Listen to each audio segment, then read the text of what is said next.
Hello, my name is Jake Edgar, and I'm the Director of Education at Springbrook Autism Behavioral Health. This presentation is meant to provide support and go over expectations and modifications that can be implemented in the home in order to create a classroom-like structured environment, and how it can benefit the learning and potential success of students with autism.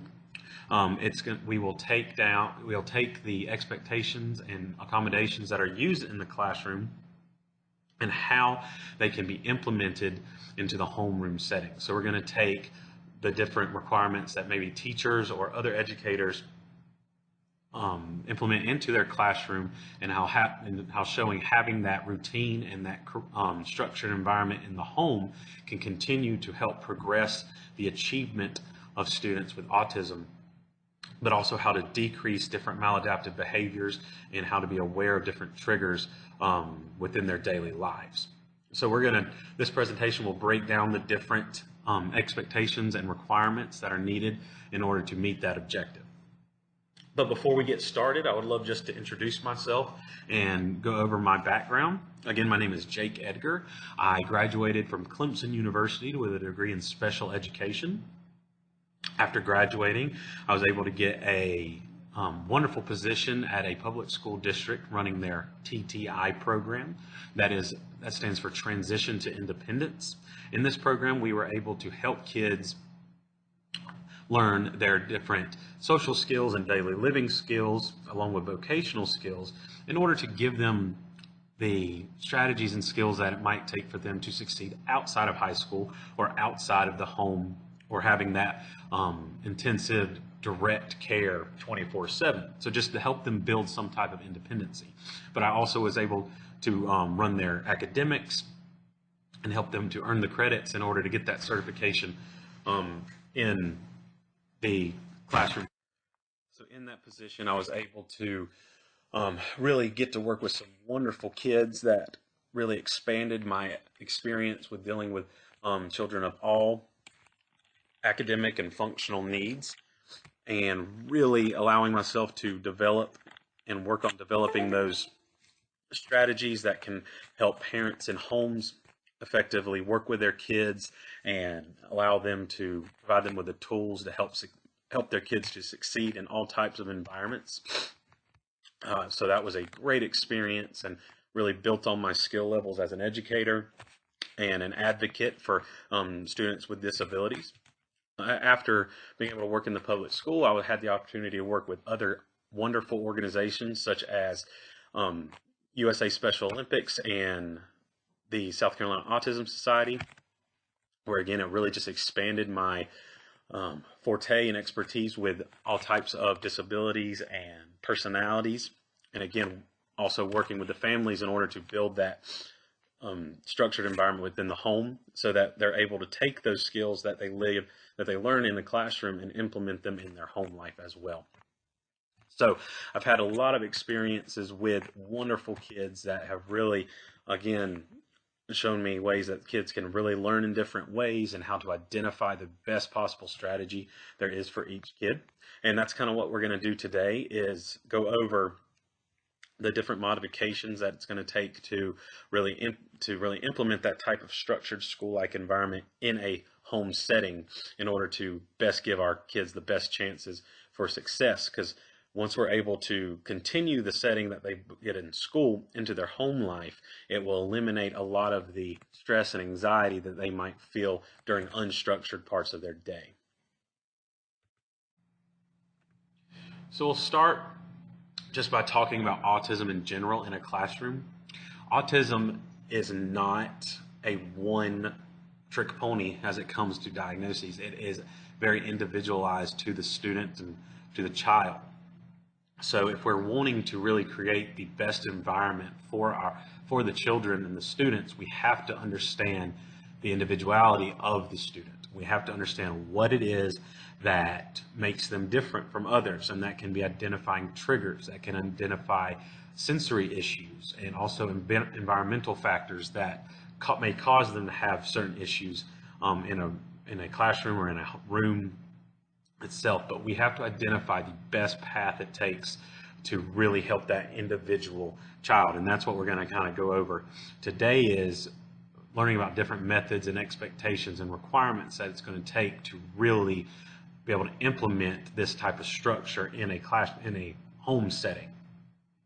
Because kids might act different in a classroom than they would in their home. So we're going to have to figure out which modifications it takes to really create that particular environment in the home setting.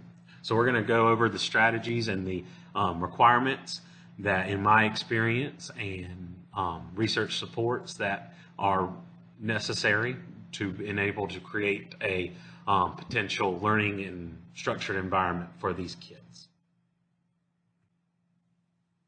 The strategies that we're going to go over are very simple strategies and requirements that it really takes to be able to create that environment. So these expectations include establish a routine, considering the learning environment, managing changes and transitions, being able to integrate the interests of the student and child, but also to how to work with the teacher and how that can benefit you as well as just to build the resilience through adaptability.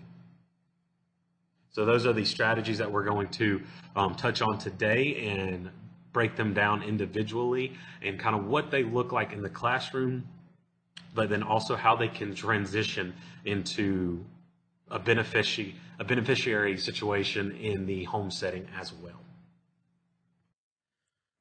One of the first real factors and requirements that we'll discuss is establishing a routine.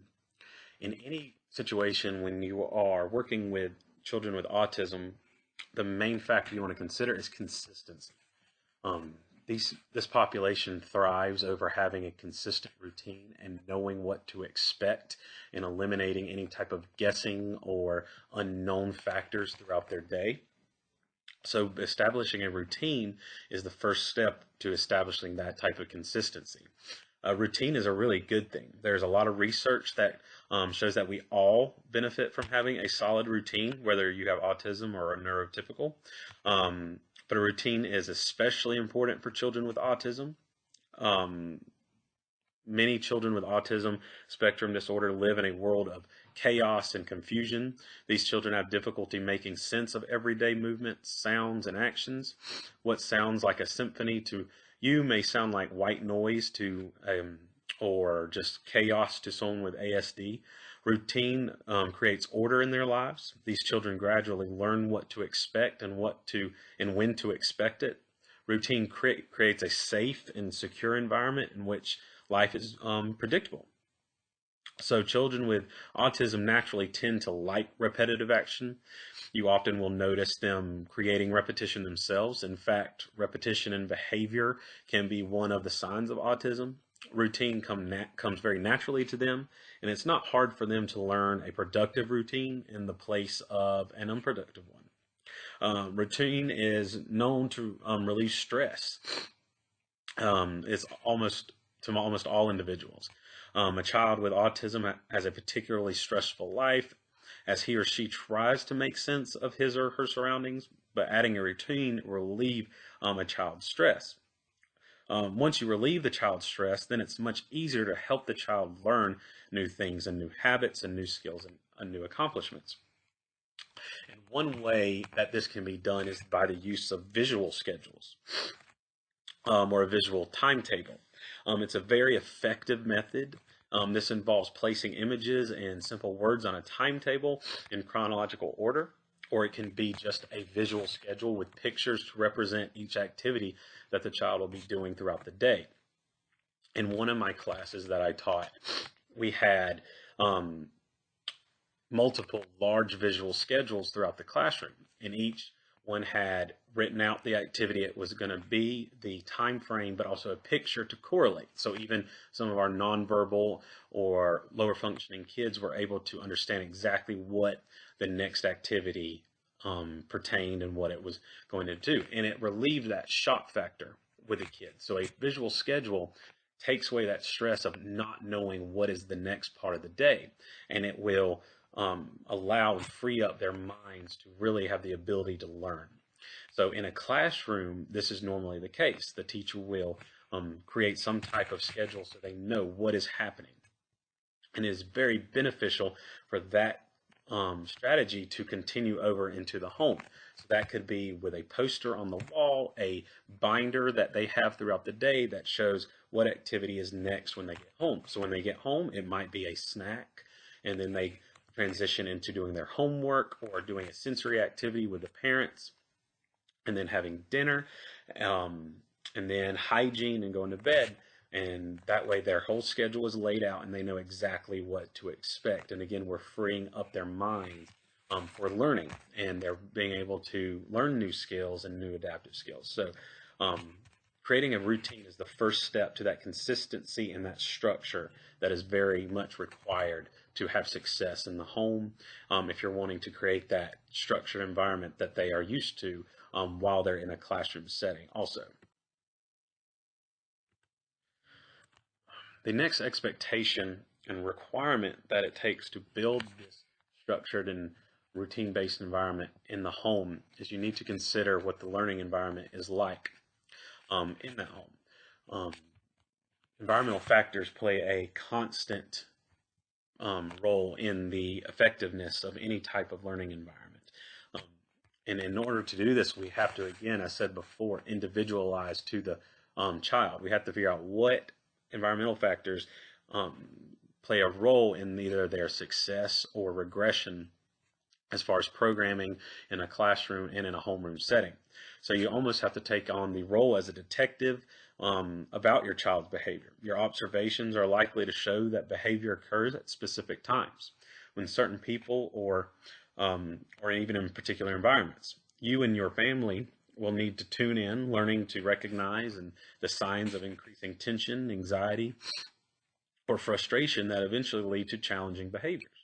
Often there is ramping up or escalation periods, and learning to recognize learning that early and using many of the approaches here that are discussed in the presentation can help calm a situation and prevent behavioral outbursts.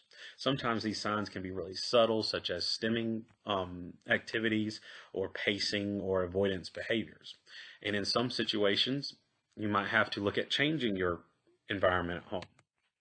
Changing the environment can often reduce behavioral episodes.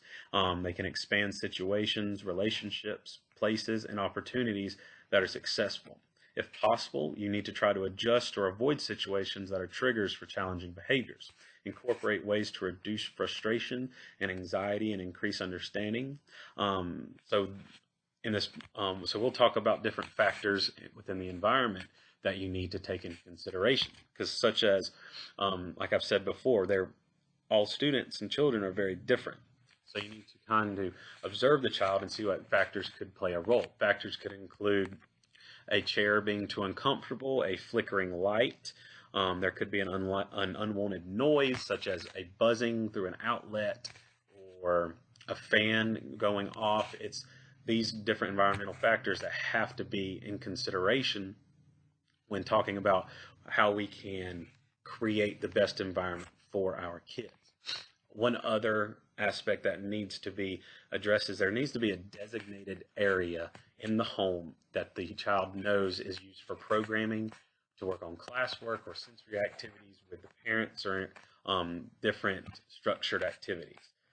It's not very productive to do all programming in the same area where they would do their relaxation time. Kids with autism mostly align activities with where they do them at. So if they walk into a room where they know it is time for a structured activity, they're more inclined to transition to that part of the day. So if they are walking into a room where they either play video games or play on their tablet or do fun leisure activities, that's where they're going to want to continue to do those activities. They're not going to feel comfortable doing activities that are more structured and educational and in an environment where they're used to having their leisure time. So there needs to be a designated area in the house and in the home where they know to associate structured goals and objectives and classwork time in that particular home. So work to designate an area where you can keep your materials and they have easy access to those materials, and you just want to make the steps to that functioning life as easy as possible for your kids. So very much so, just taking considerations of the environment and what role they play with your child and their programming ability. The next factor and requirement that has to be taken into consideration are the changes and transitions of a child throughout the day. A transition occurs when a child has to move from one task or situation to another. Children are required to make multiple transitions during the day. Daily transitions include getting ready in the morning, going off to school, moving from class to class, going to and returning from after school activities, and then coming home, having dinner, starting homework, and getting ready for bed. Within each of these larger transitions, a child may have multiple smaller transitions that they have to be aware of. Most neurotypical children can negotiate transitions without much difficulty. If a child does protest, it is usually because they are being asked to move from a desirable activity to a less desirable activity. However, for children that are on the spectrum, transitions can be quite challenging. Even relatively straightforward directions such as get your shoes on, or it's time to go, or get your book out and turn to page 20 may need to be repeated multiple times where a child does what is required. But with autism, the difficulty with making transition is not intentional. Instead, the child struggles with making the cognitive adjustments necessary to move on. As a consequence, transitions in autism are often plagued with stress and anxiety. One of the best ways to avoid this stress and anxiety is to give ample warning before transitions occur. So if you're wanting your child to transition from dinner to a sensory activity or to work on their schoolwork, give them about 7 to 10 minutes and then of a warning that a transition is going to happen, and then do a countdown. If you warn them at 10 minutes, give them another warning at 7, then at 5, and then at 3, and then at 1, so they know that it's going to happen. It's not abrupt, and they don't feel bombarded with these transitions. It'll help to relieve that stress because, again, you're eliminating that unknown. They know what is going to come, and so that will very much help them in their transitions. At home, when I ran my classrooms, it was at 10 minutes, we would put a timer on the wall, and then they saw the countdown to the next activity, and it eliminated that guess factor, and they were able to prepare themselves from a transition. So that's a strategy that you can implement at home also. Once an activity starts, at a 10-minute mark, you can put a timer somewhere where they can visually see the timer and know when the change is going to need to occur. So that is a very helpful strategy that is used in the classroom that can also be used in a room. When you're doing transitions, you need to use short, concise, direct instructions. You don't want to give multiple instructions for one transition. You just want to be very mindful of what is they're having to take in, and you don't want to overwhelm them. So make sure that you're giving them ample transition time. You don't want to cut their time short. But another thing is students and children with autism thrive off completion. They want to complete the activity before transitioning. So giving them ample warning will allow them to know they need to work on finishing the activity. But if they have not finished yet, you might want to give them some extra time to finish that activity, just to avoid those behaviors that often come after not being able to complete something or the abrupt stopness of an activity. So be mindful of the transitions throughout their home life, and just make sure they're requiring and getting that ample warning before moving to the next activity.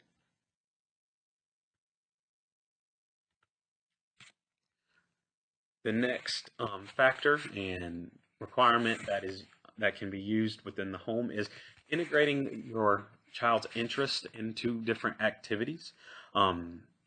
When a child with autism can be aware that they're getting to do things that they enjoy while completing their activities, will just promote a great sense of engagement and interest in that activity. It makes them want to complete the activity, but it also makes them feel like they are being individualized. Things are being accommodated to them. And it just, like I said, builds their spirits up when they're able to see things that they enjoy. Um, it is it's a very unique feeling for them to feel like their curriculum is again individualized to them and their interest. I had a one student during one of my years of teaching. He was obsessed and loved frogs. That was his favorite thing to talk about were different frogs. He loved to research them and just speak to anybody about them. And one of the things he hated the most was working on his counting during his math and his number sentencing.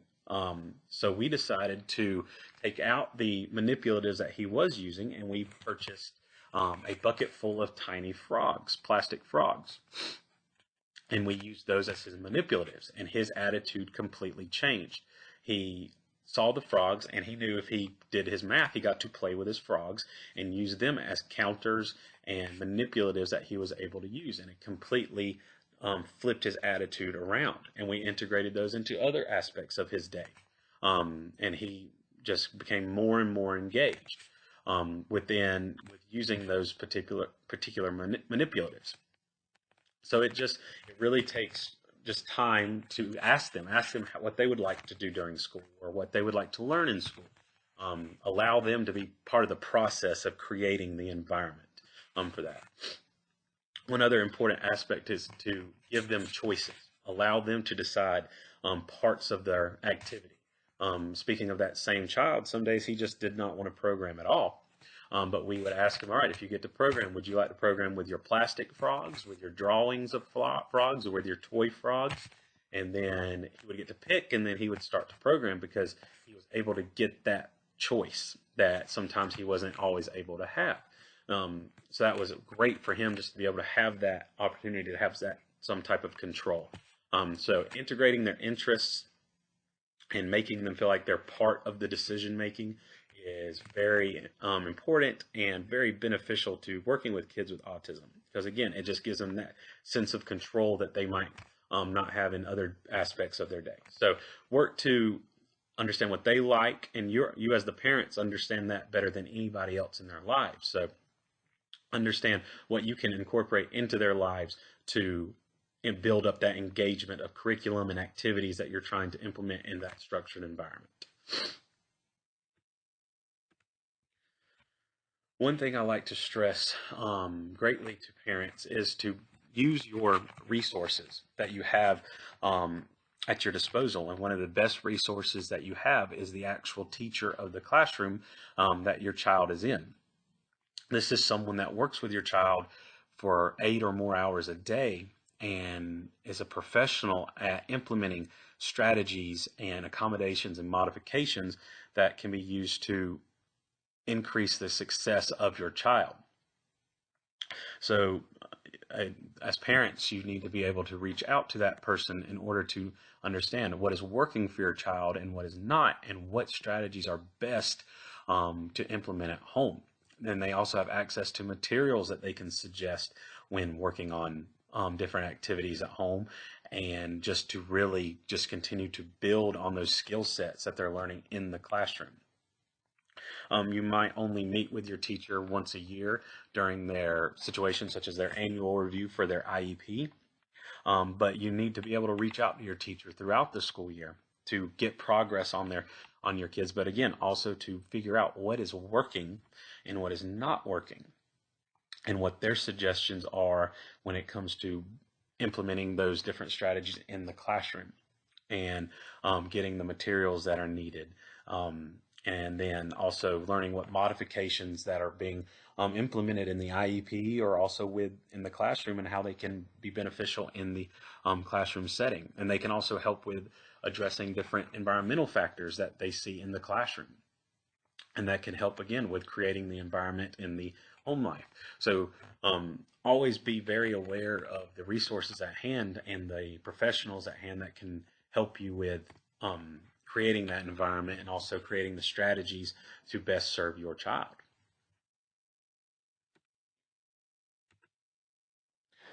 So I wanted to hit on some final thoughts and some real hot topics when it comes to working with in a structured environment, a routine-based environment for students with autism. And of course, the main factor that has to be implemented is consistency. There has to be an always routine that is always followed. Um, they thrive off day-to-day sameness and just the eliminating the factor of them not knowing what is going to happen next. And that's where consistency definitely plays a role. And just being able to follow that same routine throughout the day. And with consistency comes structure. The structured environment within school systems should be able to flow and move into the home setting. Structure comes with objectives and expectations that are set with the parents. As parents, you need to be able to set objectives and goals for your child, and then be able to stick to those objectives and keep them consistent. So if you set a goal for your child and they meet that goal, then you can start giving incentives. But if they do not meet that goal, you need to stay true to your objective and make sure they know the difference between meeting a goal and not. And that is comes with creating that structured environment. And again, I want to encourage everybody to seek out resources, whether again that is meeting with your teacher, but also there are hundreds of academic resources to seek out, whether that's through online or hard copy type articles. And then there are plenty of experts that you can reach out to and get their advice and opinions on how to create that structured environment throughout the class. So always be looking for different resources and looking for different changing and methods that you think you can implement in the home. And then one incredibly important thing is you have to be able to adapt to different situations. Again, interests and triggers change within a child, so you have to be able to adapt to those situations and understand why they're happening, and be able to make changes to adapt to your child. We can't expect a child to adapt to a situation or the environment. We have to adapt, and the environment has to adapt to best meet their needs. So with that adaptability just comes a built of resilience and being able to provide the best environment for your child. So I hope you've enjoyed this presentation. I hope that the information provided was helpful, and hopefully you will be able to take some of these methods and implement them into your own home life and really try to build that structured, routine-based environment in the home that can best help your child. Thank you so much.